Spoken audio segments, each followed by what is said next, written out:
Well, I don't know about you, but I'm looking forward to not having to talk about The Voice anymore. Thankfully, finally, we're just 2 days away from the vote taking place. Yes, there'll be some debrief, there'll be one side crying and one side celebrating, there'll be all of that going on, but hopefully within a week or two, it'll be all over, including the shouting, and we can all just move on. However, there are some interesting things happening that we do need to keep an eye on. A lot of people are upset with the AEC for a variety of reasons, and I've copped some flack for actually defending them in the past. I don't think they're perfect. I think they've gotten some things very wrong. But overall, I actually think that our electoral system and the AEC as a body are better than what most countries have. But that doesn't mean that we can turn a blind eye to those moments where we do see things that perhaps aren't quite right. My next guest, Dylan, has seen something that is not quite right, and he brought it to my attention. I'm very, very glad he did. I've brought him onto the Aussie Wire today to update all of us about it. Dylan Oakley from Freedom Has a Voice, thank you so much for coming on the Aussie Wire. Thanks so much for inviting me on, Topher, and helping to get word out about this. Well, you're a fellow practitioner of the alternative media, the new media. You've relatively recently gotten involved in all of that, and you must be having an impact somewhere because people are coming to you with stories like this one. Share with us this story. What was brought to you? Yeah, well, Topher, it's like yourself, we get given a lot of stories, a lot of leads, if you like, of things happening. And when I read this one the other morning, it was a Saturday morning, about to take my son down to the soccer field, and I read it and I thought, no, this is newsworthy, and Australians need to know this is happening. The first thing I wanted to, it was through a mutual friend. She said her elderly friend, 73 years old, had this experience. This is what happened. And the first thing I like to do, Topher, as you're fully aware, is make sure that this person, Elaine, was willing to go on the record, go public, show her face and tell her story. When I confirmed that, I dropped everything that day and got the word out. And as you know, it took a bit of time to edit it and get the word out and contact, the senators I thought may be able to assist in this so that we can bring public attention. This is just another, as we'll describe, just another devious, underhanded tactic. It's disgraceful, really. So what Elaine, I'll tell you the story. So when I sat with Elaine, she described what happened. She went to visit her elderly husband at a nursing home in southeast Queensland in the Logan area. And when she visited him, she was unaware this would be happening, but she noticed that there was all these purple balloons being set up. The AEC arrived, the Australian Electoral Commission. They had a big yes sign, and she realised pretty quickly that they were organising a collection of votes at the nursing home.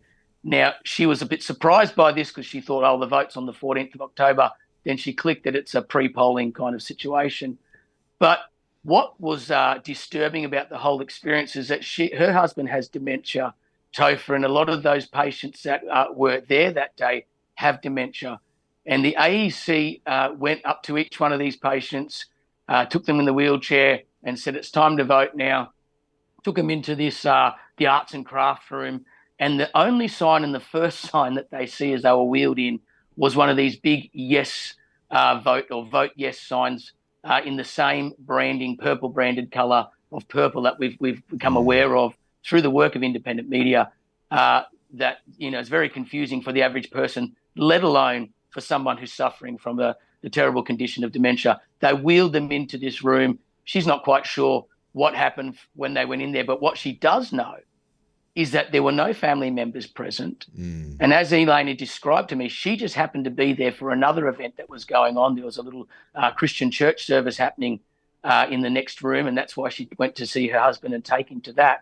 And this was happening. It was never put on that they give the family members of patients in there a planner, of the events coming up so that they can be aware and they can join it.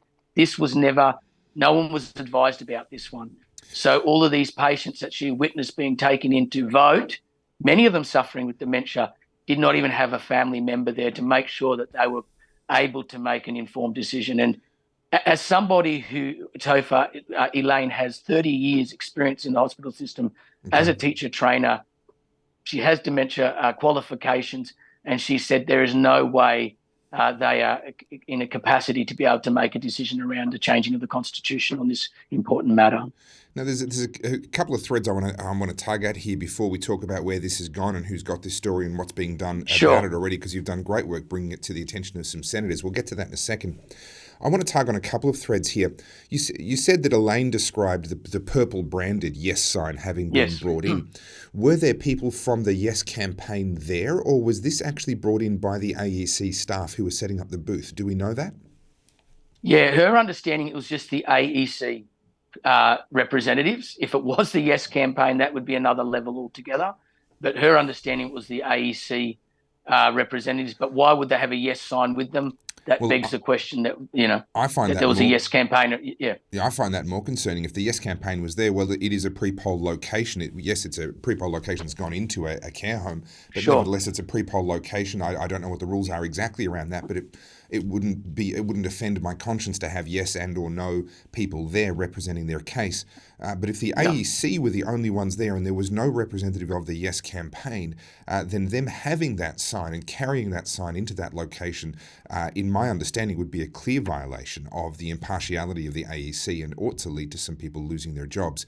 That's a thread that I think is worth pulling on further, Dylan. If you'd be able to see what we can learn about that and perhaps come back on in coming weeks as we get to know more. The other thread that I want to discuss with you is, what are Elaine's thoughts? Excuse me.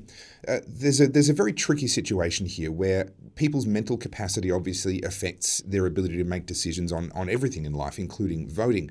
And we should be very, very slow to take away someone's right to vote.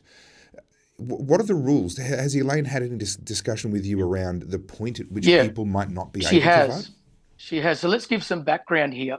When her husband went into the nursing home in February, Elaine was required to answer some questions both with the nursing home and with Centrelink around his voting capacity. Right. And on both of those forms, she indicated he was not able to vote in a coherent way. A lot of dementia patients who find themselves in a nursing home, God bless them, don't even know what day of the week it is, Topher. They can do something like vote on this voice referendum, and half an hour later you ask them, what did you vote on? They say vote. What do you mean vote? They don't even recall that they did it. So the capacities can be very, very limited around this kind of thing. They're in full care. They can't make any decisions themselves. If they leave the facility in any way, an alarm goes off. So, I mean, they are the kind of people that you would not expect to be exercising a vote in these situations. And a lot of people, family members, I'm noting as I'm reading through social media comments and people coming forth and talking about their own stories, one of the things they think that they owe their family members is to make sure that they are removed from the electoral roll, because they feel it's not right that they should be pressured or put into a situation to vote without that capacity. You're right, the vote is a very important part of our democracy, but it's got to be done in a way that you can understand what you're doing. And so to go back to what I was saying, so in February when she put him into that care, she filled out the necessary forms and said he wasn't to vote. Now, this is new to her. She's 73 years old herself, but she only found out less than 2 weeks prior to all this happening, because the AEC via the nursing home advised the family members that if they wish their family member not to vote in the voice referendum, they have to fill out additional paperwork. Right. And that needed a doctor's certification as well to agree that the person was incapacitated. Now, the problem with that is that she jumped on that straight away, of course. She went and got the doctor's certificate, did the statutory declaration, everything that was required, and she was informed that it would take 2 months to process this. So they said to her, essentially, he will need to vote in this referendum, but in the next election he'd be excused. That's extraordinary. So she did not she did not accept that as a response. She said, no, I've filled out the paperwork when he came in February with these two organisations. I filled it out here as soon as I got it. You should have had the foresight. If you can have the foresight to do everything else around this referendum, if you really do care about it being fair and transparent, you should have had this kind of information coming out a lot earlier. She said, I've done everything I need to do. She actually literally on the phone with the AEC they said, well, if he gets fined, and she cut them off and said, he will not be getting fined. He will not be getting fined. I've done everything I can. So in that, going back to the story in the nursing home on that day, we're talking about last Wednesday. So what are we today? Like a week ago. When they came up to her husband, they said, it's time, you can vote now, sir.